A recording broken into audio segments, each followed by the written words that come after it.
Réclusion criminelle à perpétuité pour Michael Baherel, 15 ans pour Christophe Camille, 3 ans de prison pour Claude Ducos et Fatima Enadja. Hier soir, la famille d'Alexandre était soulagée de ces condamnations. Elles sont dans ce qu'on espérait, ce qu'on attendait. Donc il y a de la satisfaction globalement, même si on aurait espéré que M. Camille prenne le maximum. On pourra penser à lui un peu plus peut-être sereinement, parce qu'on n'a plus ce combat, on n'aura plus les audiences, le dossier à lire ou quoi que ce soit. Voilà. Et ça va nous permettre, voilà. Je ne veux pas dire, mais pour moi, on a gagné. Après ce verdict, Michael Baherel était sonné, tout comme Christophe Camille, déclaré complice des coups portés à Alexandre. Il a eu beaucoup de mal à comprendre pourquoi il était condamné également pour des violences ayant entraîné la mort d'Alexandre. Pour autant, il n'a pas hurlé immédiatement à l'injustice.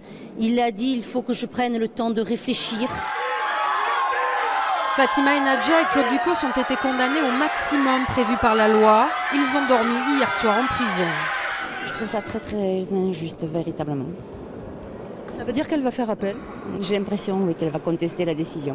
Nous allons relever appel dès demain matin sur toutes les dispositions effectivement pénales qui ont été rendues à son endroit. Monsieur Ducos va jusqu'au bout de son combat et c'est la suite naturelle qui s'impose. Hier soir, la famille est repartie soulagée du tribunal. Un clan recomposé et réuni qui va pouvoir penser plus sereinement à Alexandre. Des condamnations sévères. Pourtant, ce procès n'aura pas permis d'éclaircir certains points. Michael Baherel a-t-il donné le coup de marteau dans la rue ou chez Fatima Enadja? Où, quand et comment Claude Ducos a-t-il découpé le corps d'Alexandre? A-t-il été aidé et par qui? Des questions toujours sans réponse. Des zones d'ombre peuvent avoir effectivement subsisté, car comme vous le savez, les déclarations ont été extrêmement variables.